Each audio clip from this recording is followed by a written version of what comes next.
all started back when I was a kid on Melmac, and my name was Gordon Shumway. Actually, I prefer Alf. Today I saw a long-legged girl heading my way. She was flipping a frisbee and looking okay. In one hot flash, she did a little spin. She whipped me that frisbee. I whipped it back again. My buddy, my buddy, my buddy, my buddy. Wherever I go, he goes, my buddy. Stop this commercial!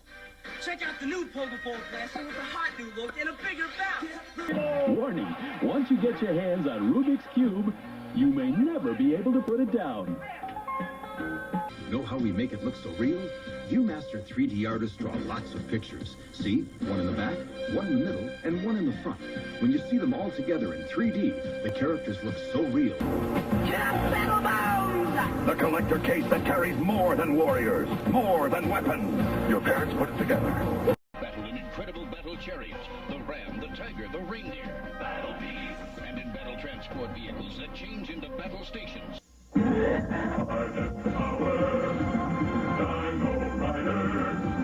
The evil robot Shackle the Dynamiker. Braveheart started. That boulder's coming in fast. He's new from Tenner's Raiders of the Lost Ark collection. Stay low, Indiana. They're right behind you. One more, kid. Go to Turbo. You got me. You're no match for Knight Rider. Warhawk. Rambo, leading the force of freedom with a hot new battle-action flamethrower. You need a light, Warhawk. Rambo and Warhawk, each sold separately.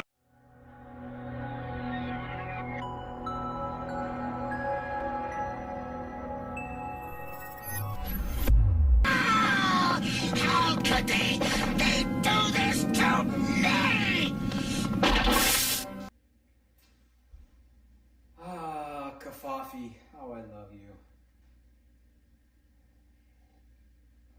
Oh, hello there, and welcome to another episode of Unboxing with Fumbling Through the Galaxy, or in my case, your host, Severus Snape.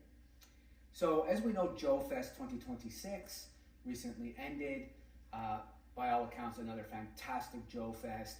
Of course, Fumbling and his wife were overseas doing their world tour, or Outer Rim tour, as I like to call it. So we could not make it to Joe Fest this year, but I will be looking forward to going next year, which I believe, according to David T. Allen, or Super Dave, is an anniversary year. So we expect the crowds to be even bigger.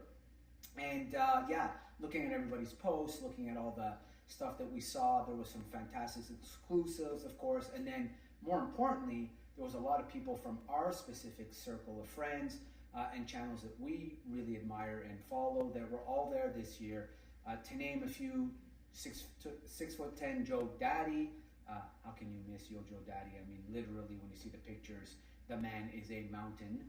Of course, Shane from Same Time Toys, Woody from Same Time Toys, or In the Basement, Graybeard, my co-host, his beautiful wife, Lady Virgo, was there, and a whole lot of other people made it down this year. So, you know what? Major FOMO for me, I'm not gonna lie. However, I am looking forward to 2027 and meeting most of you, and hopefully all of you that were there this year in person. So, I thought, you know what? I'm a Star Wars guy. I don't really collect outside of Star Wars. Of course, every now and then I do break the rules. The rule of two amongst others. And recently, because of my associations, and again, the channels that I follow and the people that I've gotten to know, I did purchase a very rare Sideshow exclusive diorama with none other than Cobra Commander in a couple of different heads that we'll see, along with his Crimson Guard. So it's a really, really rare diorama. I can't wait to open this box. Can't wait to look at it. Can't wait to learn myself a little bit about, of course, Cobra Commander. We know that it's quite a, well, for lack of a better term, a character that has some controversy associated with it, whether that's real or not.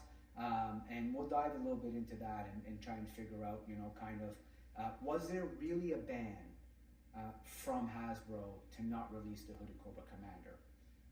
Of course, the caveat is, we know in 2026 they finally did release it, but for many years they didn't. So we'll get into that, have a look at them, find out a little bit about the original history of Cobra Commander, and have a look at this fantastic dio. So, without further ado, let's get to it. Okay, so here we are taking a look at this awesome statue in box. The box art is fantastic as always. We see Cobra Commander on his throne with his scepter, his 2 Crimson Guard at his side. Really, really great detail in the characters. I cannot wait to see these out of the box. Once again, Sideshow always killing the box art. Taking a look at the back here, let's see what it says. It says, few in history have ever inspired such fanatical devotion as the man known as Cobra Commander. The terrorist leader has amassed a fortune and a powerful army of troopers at his command to inspire fear across the world. Despite the loyalty of his army, none of his rank-and-file soldiers that unquestionably follow him know exactly who lies behind the blue shroud that covers his face. That does not matter to them. Whether it's power, money, or revenge, Cobra Commander has promised his legion anything he can so that they may do his bidding. A select few soldiers attain the rank of elite Crimson Guard. Cobra Commander views these soldiers as his fiercest, most loyal, and most effective devotees. He keeps them close by his side, with the G.I. Joe team constantly attempting to thwart his efforts of achieving world domination. He needs those who are most willing to fight and die for him to stand in his defense. Between him and those who bravely challenge the power of Cobra. Join the G.I. Joe Diorama line is a Cobra Commando diorama, depicting the Joe team's most menacing adversary. Each piece is individually painted and finished with its own unique quality and detail. There's a trademark of a handcrafted Sideshow collectible product. The menacing Cobra Commando diorama is an outstanding addition to any display, a perfect centerpiece to any G.I. Joe or Cobra collection. End transmission. That is great. So yeah, there you have it. The G.I. Joe Cobra Commander diorama. Let's get him out of box and let's have a look. This is really, really exciting. Why? This has actually never been open. So this is absolutely mint. We will all be seeing it for the first time, which is exciting to me. When I grab these pieces at shows, I'm never quite sure, you know, if they're going to be sealed, unsealed, resealed. This still has a seal on it, so this is as is. I believe this one was limited. I probably should have looked at this before I actually did this video, but if memory serves me correctly, I believe there's maybe 100 or 200 of these exclusive ones that come with 2 different variant of the head that were ever made. So this is, as I said at the start, a very, very rare piece. Cannot wait to see it. Let's get to it. All right, so here we are out of the styro. So in fact, it is 200 ever made, which is awesome. You can see the bottom of the base here. I've got 71 of 200. Great G.I. Joe image. And again, with the Crimson Guard and Commander himself. You can see some great detail here in the stairs. Really, really like this. Oh, yeah. Got some heft to it, too. Okay, so what we got next? Ooh-wee. We got, of course, the throne. So you can see here, great, great detail in the fangs. Great detail in the chair, with the curtains, of course, the rods. Anyway, we'll put all this together and then we'll have a look at it. So here's version 1, I'll call it, of the diorama. So this is, of course, Cobra Commander with his scepter and his silver helmet, as well as his 2 Crimson Guards. You can see the amount of detail in his uniform is just absolutely fantastic. From the cape to the colors of the emblem, the Crimson Guard look really, really great. Again, you know, super detailed, really bright colors. Love the fact that they even have a kind of a rank insignia on their costumes or uniforms. Costumes, geez, I'm gonna get roasted for that one, but hey, it is what it is. So, you know, a little bit about what I've learned, of course, is the original story of Cobra Commander. If you're learning it like I am, is that, of course, he was introduced in the comics, obviously, as a used car salesman who lost a brother in Vietnam. That made him very anti-government, very extremist. He then kind of started recruiting people who had the same sentiments as him, who were kind of anti-establishment, or certainly anti-government, held more of the extreme views. He then, of course, started the Cobra cult, or the Cobra organization, and that was kind of his backstory. Really interesting stuff. I don't believe, from my reading, that they ever gave his birth name in childhood at all in the comic books, anyways, in the Marvel comic books. I do know in later editions, of course, they kind of made some hints as to his background. I believe they changed that a lot, and we're not going to get into all that. You guys certainly, if you're G.I. Joe fans, probably know a lot more than I do on that. And of course, I welcome any comments or feedback in the comment section about, anything that I say.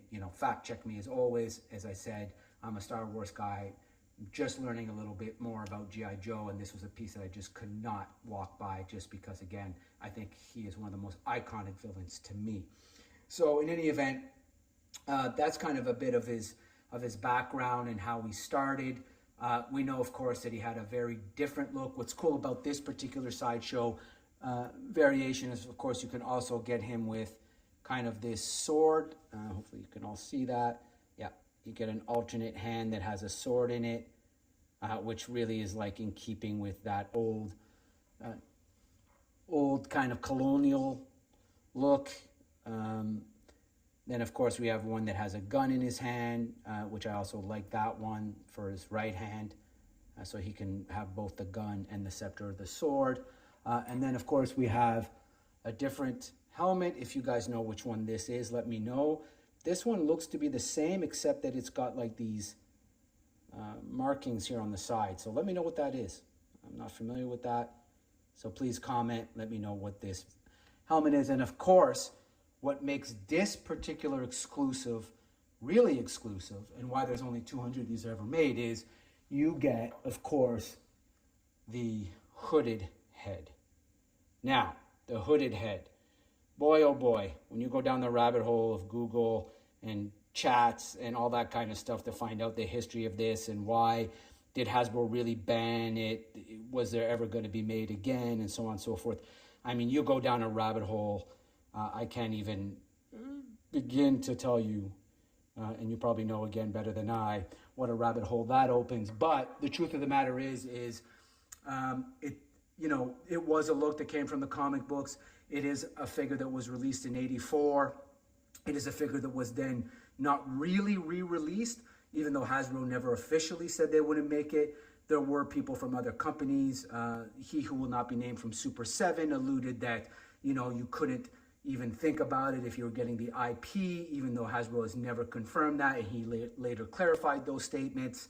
Of course, we know that there's a certain producer of the movies who also said that he didn't think they would ever let him, introduce that character. Without a doubt, of course, it doesn't take a genius to understand why some people might maybe look into it more than it is.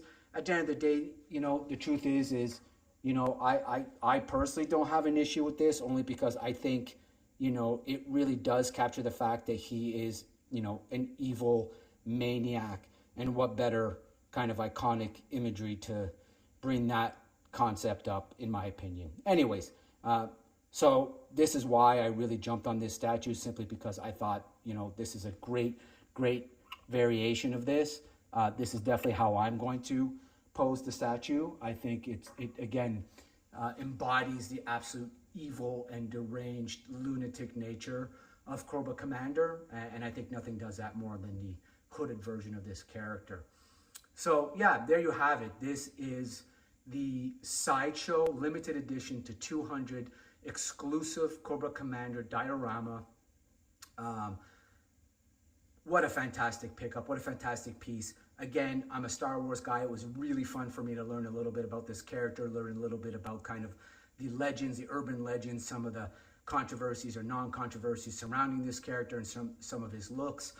As always, I want to thank my my particular friends in the community for turning me on to some G.I. Joe stuff and opening my eyes to this IP. It's obviously iconic, so I've really enjoyed kind of learning about this. Again, fact check me, let me know any information I may have missed about the character. Always fun to get you guys engaged.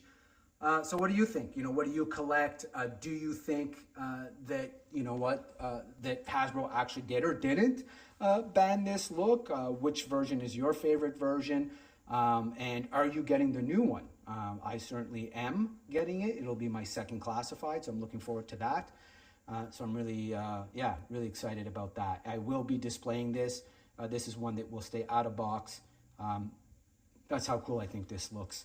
So in any event, as always, like, subscribe, share, and let's have one final look before we sign off. Until next time, Yo Joe!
Thank you.